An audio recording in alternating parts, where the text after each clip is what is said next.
basically you're dragging yourself to the computer and then you sit there the whole day and then eat. And, it's not healthy. But I think this is a good way to break out of that cycle and, take some time, because especially if you're running, if you're biking outside, it's you and your mind actually, right? So you can think about stuff. And I find a lot of all these problems, sometimes technical stuff that I work on, sometimes I get a lot of these answers while I'm reading or while I'm walking, because you let them, it's just you and your mind and the road. And then, of course, I'm already seeing positive part of that through my health. I see the changes slowly happening. Hello. You are listening to the Late Bloomer Living podcast, where we are reimagining and redefining what it means to be in midlife, where we are gathering energy, momentum, and excitement for our next chapter via candid conversations with other midlifers about their own pivots, pitfalls, and triumphs. I'm Yvonne Marchese, your host, and I'm so happy you're here. Adulting can be hard, but you don't have to go it alone. I created this podcast to give you inspiration and let you know you're not alone in feeling stuck in midlife. Both men and women are welcome here, but if you are a woman, I also invite you to join our Midlife Uprising community for women, where we are making waves and reimagining what it means to age. Being part of this community for women will remind you on a regular basis that you're not too old and it's never too late to do that thing you've been thinking about. You can find more information at midlifeuprising.com, and I hope to see you there. Hello, my friend.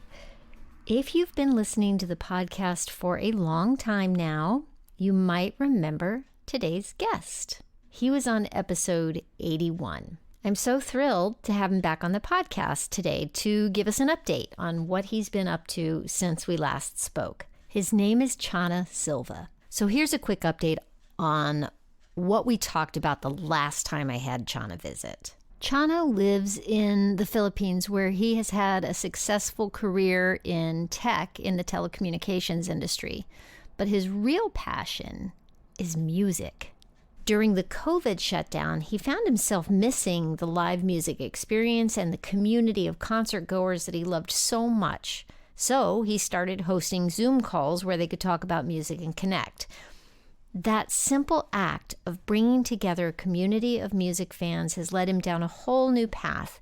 He ended up doing a podcast about music called Channa Channa Channa, and now, after 300 episodes of that podcast, he's moved on to new adventures in the world of music fandom. I can't wait for you to hear what he's been up to since then. So without further ado, here's Channa Silva. Hi, Channa. Thank you so much for being with me today. Yeah, hi, Yvonne. Nice to be here again. It's great to have you back. Oh my gosh. So we chatted a little bit before I hit the record button. I'm just going to kind of take listeners back to, you've been on the podcast before. I can't wait to hear what you've been up to since we last spoke. This was kind of like a where are they now kind of episode. Now we met in Clubhouse originally back in, 2021 or something like that. 2021, I think. Yeah. And you were in there a lot. I was in there a lot at the time. I'm still in Clubhouse on a smaller scale, like with a very, a smaller community. But so instead of meeting tons and tons of people, I've kind of gone deep with a group of people, of podcasters who have small businesses, but I don't see you there anymore. And I miss you. And I'm wondering where you've been and what you've been up to. Yeah, so I've been actually, to be honest, I've been sort of offline for some time. I took a break from podcasting and also Clubhouse. Although I do open the Clubhouse app sometimes and I actually see your groups popping up. Also, what I've been doing, because after the sort of the pandemic is sort of getting over, and now I see the concerts, and because my first passion was I got into podcasting because I couldn't go to concerts during the pandemic. So that was the reason I sort of shifted and started doing a music podcast so I can sort of cope with the situation. But now that the world is sort of open, so I'll be able to go to shows. So I sort of thought that maybe it's time to slow down or stop the podcasting and enjoy the world a little bit. So I'm going. I've been to a lot of concerts. I've been going out, doing a lot of physical activities, spending time with my family outside. So that's what I've been doing for the probably last 6 months. That makes my heart so happy to hear that. Really, Right. like I think back to when we first spoke, and just to for anybody who didn't hear the episode that you were on the first time, I feel like they might need a little catching up. You are a massive concert goer. Like you've seen thousands of shows. Am I right?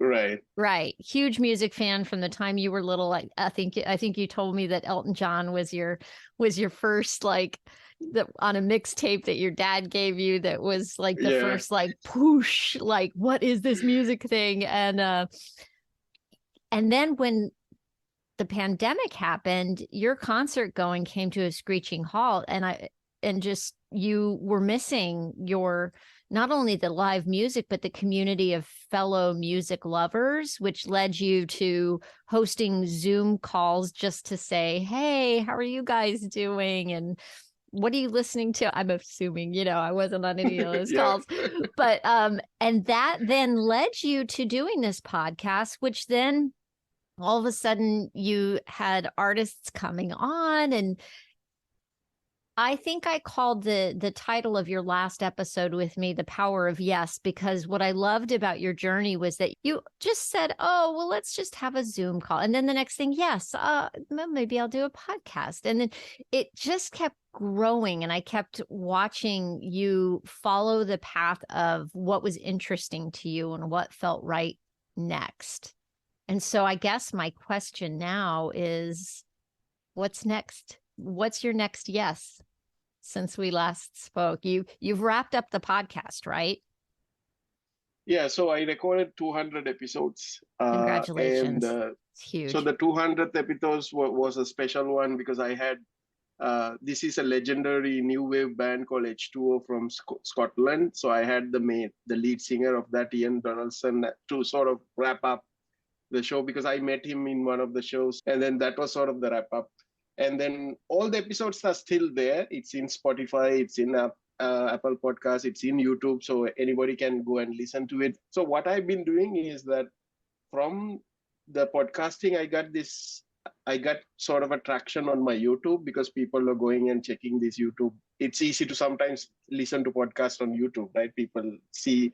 So I converted that YouTube channel. So now I post all my concerts videos. So when I go to concerts, I shoot videos of what's happening with the community, what I do with the performance, and then I keep on posting that. And I got really good build up for the last 6 months. I've been building up the YouTube viewership and hitting those, first the 1,000 subscribers, and then for the 4,000 hours of watch hours. So slowly day by day I actually got it going.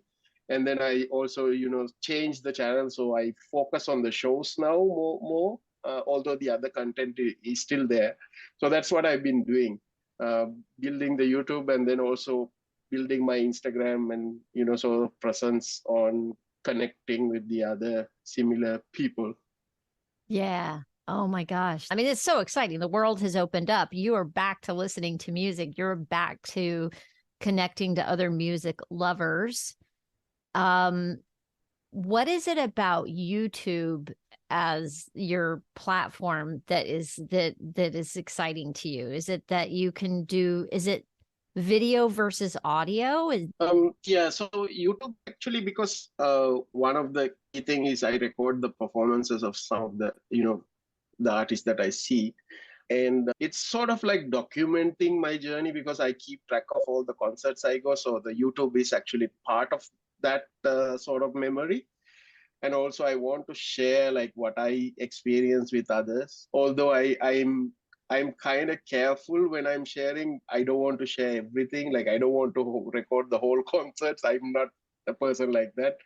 I do capture great moments, and and then just sharing that. and then talking to people about them. And that's been my passion, sort of doing that. I've been doing that even before the pandemic, but now I really focus on what I post and how do I, edit and stuff like that. Yeah. Oh, that's really cool.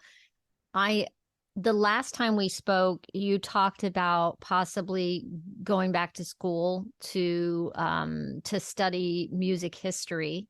And I feel like this documentation of the shows that you're seeing really you're providing things for future historians almost, that's one of the things I love about documentary style Mm. things is that here we are, this is life happening, and this is something that somebody could go back to later and access and look at. Do you feel like that's part of what you're doing?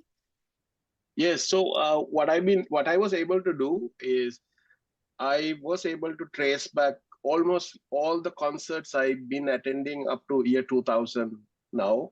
So I've been building that list of concerts and the artists that I've seen. So some of the concerts early 2000s, I have to go and search. Sometimes those days people are not really posting those events in internet, right? So I've been building that list, and then parallelly I'm building my YouTube to sort of map to that list. So if somebody wants to look for that show, then they might see something on my YouTube regarding that show. So ultimately this would become a book, because I want to write this journey, 20 years of going to concerts, more than 20 years, into a book.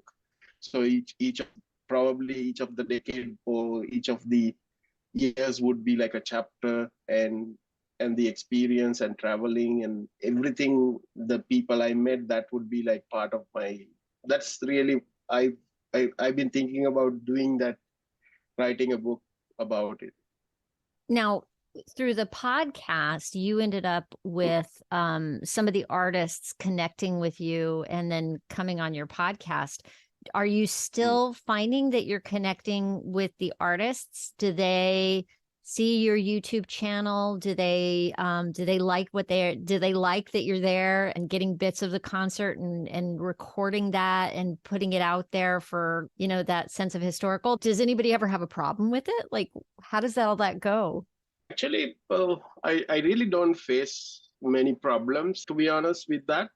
YouTube sometimes hit you with those copyright, because it's music, right? So you will sometimes face that, but I haven't faced any serious problem in YouTube posting those. But now I actually changed also the going to the concerts. I think I changed after the pandemic. Now, for me, what I realized during the pandemic is these experiences are so valuable for me. So now I don't go to concerts because somebody else would say, okay, this show is good, you might check it out. I go because I really feel that I want to go. So sometimes I even go to the sort of amateur, or like, somebody very new playing, like they might play in a record store. I would just go and watch. I recently watched this 17-year-old girl who was like performing all the Beatles song in one of the record stores. So stuff like that. It's not a big concert. It's just person with a guitar playing inside a record store. And these people really gets the benefit of what I'm doing, because I'm basically promoting, their performances on YouTube and on Facebook and Instagram. So I feel that I'm really helping somebody, unlike the podcast, but now I'm helping in a different way. Like, in podcast, I was like also promoting them, but now I'm doing it in a different way. And the funny thing is, Ivana, is some of these artists that I met during the podcast, I was able to go and see their performances now. It was so cool to, like, it was like a reunion, and I was like meeting them, because some of those artists during the pandemic, I just met them virtually only. So, but now I was able to go and see their shows. Uh, it's the difference. I mean, I have to say, I love meeting people virtually. It's been something that been very surprising to me, I have to say. Mm. Meeting people in Clubhouse, meeting people through other online networking type things. But there is something awesome about that irreplaceable in-person experience. It's a whole different energy, and that's so exciting. And that, especially with music, the difference between live music and listening to something through a streaming service or on a record or a CD or whatever technology can bring it to us in our home, that's awesome. It's convenient. It's got its place, right? But that energy, is that what draws you to the concert experience? Like, is that energy that you get from the live experience, whether it's a person performing in a record store or it's like I call it like, it's like three things for me. One is the discovery of the shows, anticipation, and buying the tickets when they release the tickets, like those preparation to the show, and then the day of the show with the community, with my friends who are like, I have like a lot of friends who I always see them in the same, they're like-minded, and then we queue up. One of the shows I went recently, the show started 8 p.m., but I was there at 10 a.m. I was the first person in line. So it's like, it's such a commitment. So all that. And then even after the show, the experience, post concert, like, posting all this stuff, talking to, and it's the whole package. So it's like the whole thing. It's a whole experience, and each concert has a different experience, even though it's similar, but it's always a unique experience. And one of the great shows that I was able to see last 2022 is Jack White performed in Manila.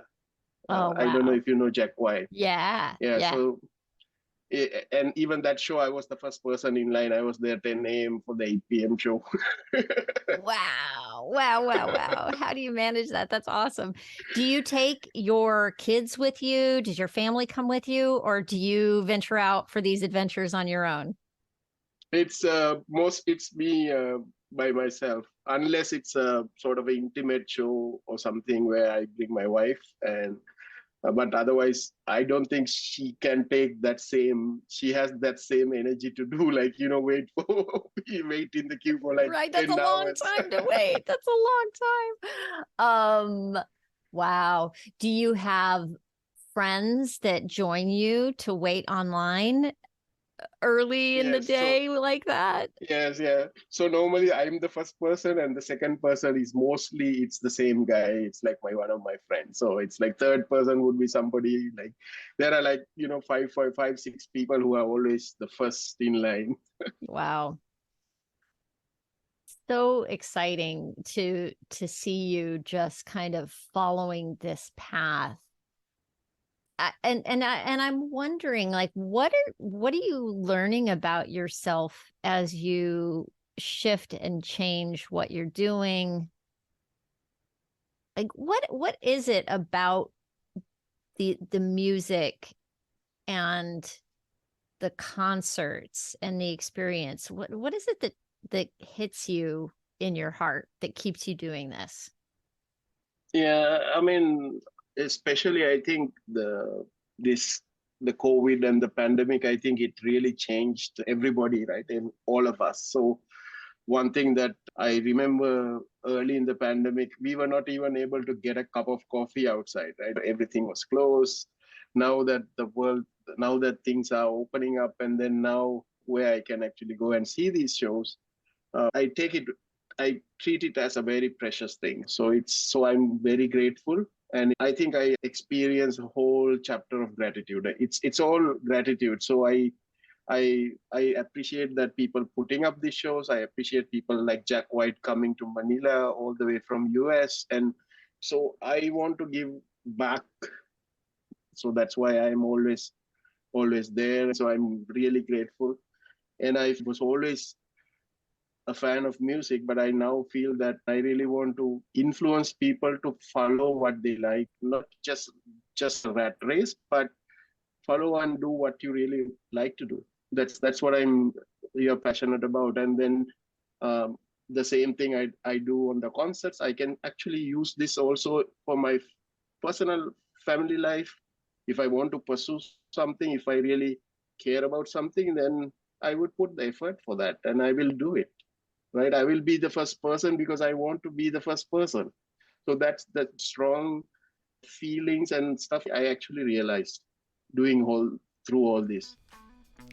I'm just popping in here for a quick minute to let you know that this episode is brought to you by Midlife Cues, which is a fantastic weekly newsletter about intentional living and personal growth in midlife. I get this in my email every Sunday morning, and I love it. Every Sunday, it explores a specific topic that's relevant to people our age. It's supported by carefully researched resources and tools, and it's written and published by someone I truly admire, Lou Blazer. Lou takes her love of rabbit holes and turns it to our advantage by exploring how midlifers like us can be truly happy and feel fulfilled in the second half of our lives. You can subscribe and get more information at midlifecues.com. And now let's go back to Channa's story. You mentioned that not only are you interested in the music history and kind of maybe going back to school at some point to do that, but you're getting more and more interested in the workings of the music industry itself, like the business part of the music industry. So tell me a little bit more about what's pulling you in that direction and what you're learning and what you're doing towards that right now. Yeah, so a few weeks back, I actually did already like 3 or 4 interviews with people because they see right now, because they see me at the concerts, they see me as an expert on concerts. So like they see me, so they were asking about certain genres, about community.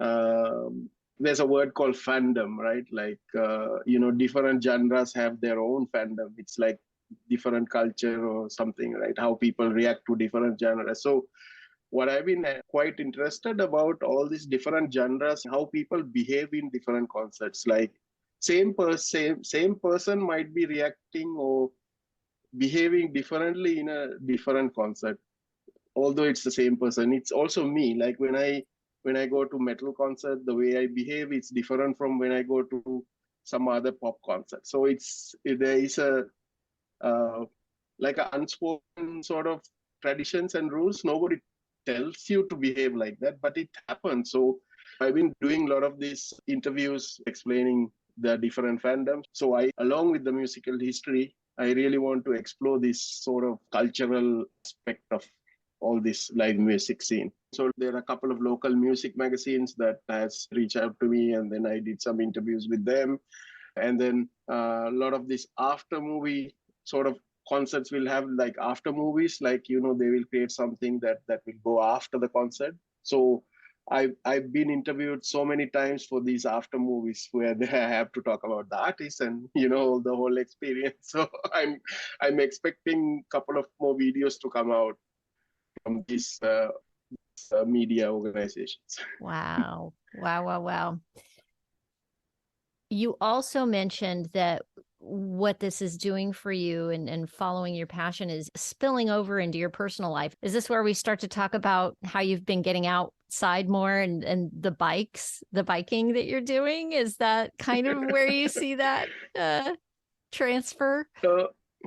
Yeah, so uh, I always biked even before the pandemic. I was always biking, but now during the pandemic, I don't know, somehow I gotten away from it. Maybe I felt I wasn't safe to go out biking, so I did some walking and stuff. But now I decided I always see my bikes at home and they're all all dusty, and I felt I think I have to do something about it. So last December I started going out and biking again, and I've been doing like every day. I would go out and I would bike in the morning, and then I would sometimes run in the evening.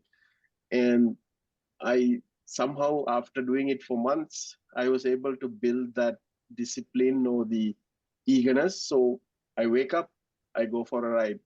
I don't do anything. I don't drink coffee or anything. I just go for a ride.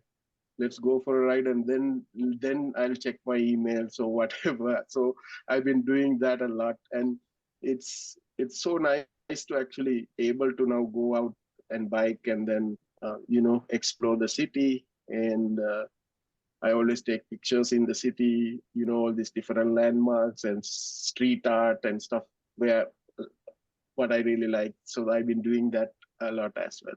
Yeah. And you're in your 40s now, right? Yes. Yeah. Do you find that this commitment and this ritual of getting up and heading right out the door and getting on your bike, what is it doing for you? How does that spill over into the rest of your day? Yeah, I think one bad part of working from home and all this is that you had that habit of getting out of the bed and then just walking to your computer, or basically you're dragging yourself to the computer, and then you sit there the whole day and then eat.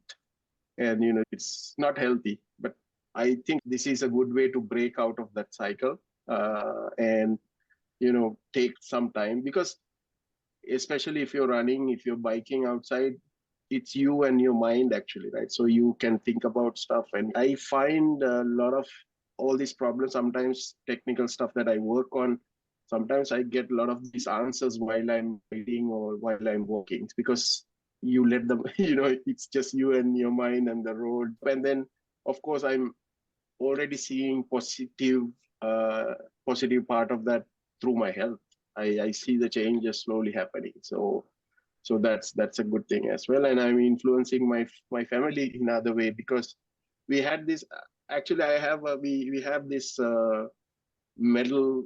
It's a frame that we put on our wall where we put medals. So everybody has to put their medal. So most of the medals are from me, because I do all the virtual runs, virtual rides and stuff. And then my son puts his mathematics and science and all these medals on the other sides. And what my wife has some, she used to do some running as well. So we have a rule like, let's build this, let's put as much as medals we can. So and so that we see it, that we have done something, like we have achieved something. And then I was able to influence my son to do it as well. So he's learning, and he's taking different courses and stuff. He's really into it, and as well. So it's a positive thing. Yeah, that's amazing.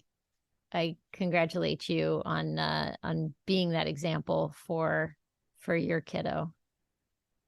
Yeah. And then it's not just the kid and my wife. It's actually also my office mates, because a lot of my colleagues ask me, where do you find the time to all do all this? That's their I main have to tell question. you, I was wondering the same thing myself. I'm like, wow, waiting at 10 o'clock in the morning to get into a concert, you're biking, you're running, like, and you're working, like you work, you have a Right. full-time job. Yeah. So the secret is like, if I have to do something, I do it. So what I do is, sometimes I go to concerts, I come home like 1 a.m., and then I'll do my work. Wow. So if I have to do something, I'll do it. And when I'm doing work, I'll focus on doing what I need to do, so that in the evenings I can go and, do cycling, or I can go to a show. So you cut out all the other, wasteful stuff that you that you spend your time on, right? Yeah. I don't imagine you're sitting around watching Netflix a lot. I have a rule for that actually. I do watch TV and movies, Hmm. but I don't just open Netflix and watch what is there. So I always look for stuff that I will watch based on the time I have. So I don't just open up something and then watch,